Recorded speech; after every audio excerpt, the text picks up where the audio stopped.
quelques précisions. Vous savez, pendant cette période où je développais individuellement les idées qui sont reprises par la suite dans les documents qu'il m'a été donné de rédiger, j'étais là, vigilant, voyant à quel moment il fallait se lancer de nouveau dans l'action. À partir de 70, ou autour de 70, je sentais que les masses populaires se détachaient progressivement du pouvoir. Ce n'était plus l'enthousiasme d'avant. Le soutien, le pouvoir bénéficiait de moins en moins de soutien.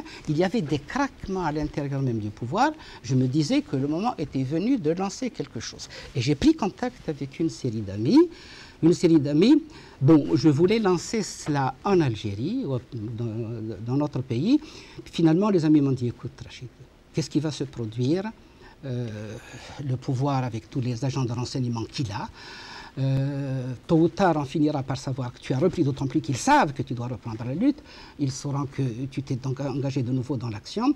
Ils viendront t'arrêter, le mouvement va mourir dans l'œuf. Ce qu'il faut, il faut que tu partes en France. Bon, j'ai réfléchi, j'ai dit, bon d'accord, je vais partir en France. Je savais qu'en venant en France, je m'exposais, j'exposais ma vie.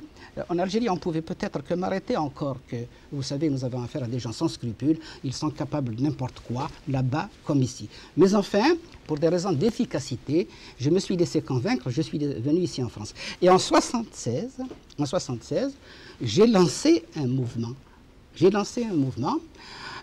Qu'on appelle le Front uni de l'Algérie algérienne. Vous avez ici un certain nombre d'amis qui étaient des compagnons. Vous avez celui-là qui est en chemise, avec ses moustaches et ses lunettes. C'est un de mes vieux amis. Il était l'un des fondateurs du Front uni de l'Algérie algérienne. Nous avons publié le manifeste de l'Algérie algérienne pour bien montrer quelles sont nos idées, et nous avons entrepris une action. Et nous n'avons pas croisé les bras. La situation était excessivement difficile à l'époque. Vous savez, hein, en Algérie, c'était difficile. Ici, en France, c'était difficile. Est-ce que vous savez que dans un simple établissement, dans un hôtel, par exemple, le pouvoir avait 2 agents qui ne se connaissaient pas, qui faisaient du renseignement. Ils ne se connaissaient pas et ils faisaient des rapports. C'était très organisé, les services de police algériens, de sécurité algériens, travaillaient de manière vraiment sérieuse. Ils avaient les choses en main. Et malgré cela, nous avons travaillé.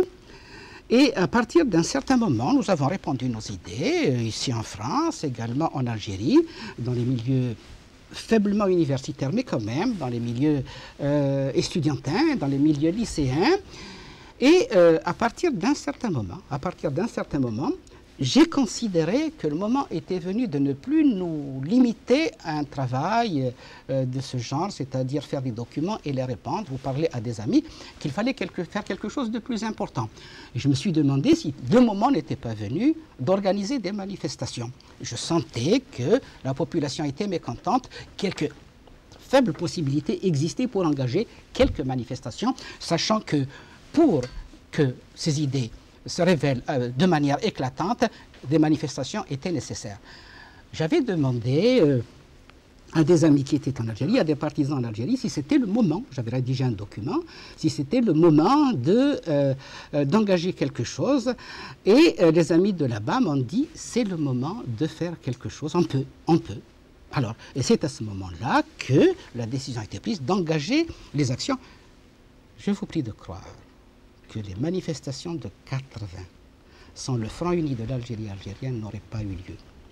Ce sont mes amis qui, mettant à profit une conférence qui a été donnée par le romancier Mamri sur la culture de l'ancien temps, je crois, c'est bien de cela, si je ne me trompe pas. Le poème et elle a été interdite et ça a fourni un prétexte, l'occasion à mes amis d'engager un mouvement de protestation en conformité avec l'ordre que j'avais donné d'ici de Paris. Les manifestations de 80 ont pour origine les instructions que j'ai données à mes amis d'engager l'action. Et ça, on a tout fait, on a tout fait, ben oui, on a tout fait. Attention, pendant quelque temps, la presse, la radio, la télévision s'était acharnée contre moi. Ça a duré 3 semaines. Mais alors, il fallait voir. On m'avait sali ce qu'on avait dit, on avait déversé sur moi des tonnes de saleté. Et puis soudainement, on s'est arrêté, c'est parce que certains éléments les plus intelligents d'entre eux, et également certains éléments prétendument dans l'opposition se sont rencontrés pour leur dire, écoutez, ce que vous êtes en train de faire, vous êtes en train de faire la propagande pour Rachid et pour son parti. Et du coup, ils ont réfléchi, ils se sont arrêtés. Ça a duré 3 semaines. Puis soudainement, ils se sont arrêtés. Et quelle a été leur politique? Étouffer les partisans de l'Algérie algérienne, être intraitable vis-à-vis d'eux et offrir des possibilités d'action aux autres. Et c'est ce qui s'est produit. Et ces autres, évidemment, ont tiré bénéfice de cela. Mais vous savez, hein, on peut pas cacher le soleil avec un tamis. Les choses sont en train de se connaître. Et plus on ira, plus elles se feront connaître. C'est dire que je ne suis pas resté, mes amis ne sont pas restés inactifs pendant cette période. À partir de 1976, et même avant, il y avait un travail de préparation, il y a eu le manifeste de l'Algérie algérienne. Nous avons engagé notre action. Nous n'avons pas engagé notre action pour rien. Très bien. Ce que j'ai fait maintenant, parce que c'est une partie de la réponse que je dois لا سمح لي كان افضل نهضر كي قلت كانوا السقسيه غير مشطوح من بعد تفكر ثاني تيوا كنا نهضر في السقسيه كاع ينو بالك كان غادي تولينا كتفكر وين السقسيه كي دايرين متر رشيد علي يحيى شغل الموفمون كاع وتدخل اقترا en 1988 na 89 na 90 اسمي il existait à l'époque le Front uni de l'Algérie algérienne, il existait non c'est-à-dire d'une manière officielle alors voilà j'en ai parlé dans mes documents. La question s'était posée à nous. Devons-nous nous engager dans la voie de la légalité? Est-ce que c'est intelligent? Qu'est-ce qu'il y a lieu de faire? Des amis qui sont à l'intérieur de notre mouvement, comme à l'extérieur de notre mouvement, m'ont demandé, écoute Rachid, je crois qu'il est bien de faire. Écoutez, je leur ai dit, écoutez, vous savez ce qui s'est passé après 80. On a tout fait pour m'étouffer. Et on a permis aux autres de se manifester.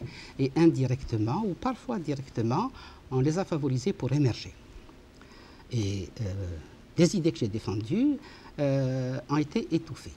Ils ne peuvent pas faire autrement parce que nos positions sont inacceptables pour notre mouvement. En second lieu, je me suis dit, en un rien de temps, 65 ou 75 partis politiques ont été créés. Bon, auprès du peuple, une soif de la liberté ou de la démocratie existait sans doute. Est-ce qu'il s'agissait de liberté ou de démocratie? Mais enfin, cette soif existait. Bon, on peut penser que certains éléments pouvaient être tentés de créer des partis, de mettre cette circonstance à profit pour créer des partis. Mais 65 ou 70 partis politiques d'un seul coup, mais qu'est-ce que cela signifie? Qu'est-ce que cela signifie? Le pouvoir y a mis la main. Il n'y aurait pas eu autant de partis et il l'a fait pourquoi? Pour que la scène politique se transforme en scène d'empoigne. Et avec cela, des rivalités entre les partis, des rivalités entre les personnalités qu'ils attisaient très intelligemment, visiblement un multipartisme hypertrophié. Ne pouvait que conduire à salir ce multipartisme, à le faire dégoûter aux yeux des masses. Alors, vous parlez de liberté, de démocratie. Est-ce qu'il y a eu vraiment liberté et démocratie avec Chadli? Moi, je ne le pense pas. Je savais fort bien que ce n'était pas la liberté, que ce n'était pas la démocratie. Tout cela, ce n'était que de la façade. En réalité, c'était la dictature qui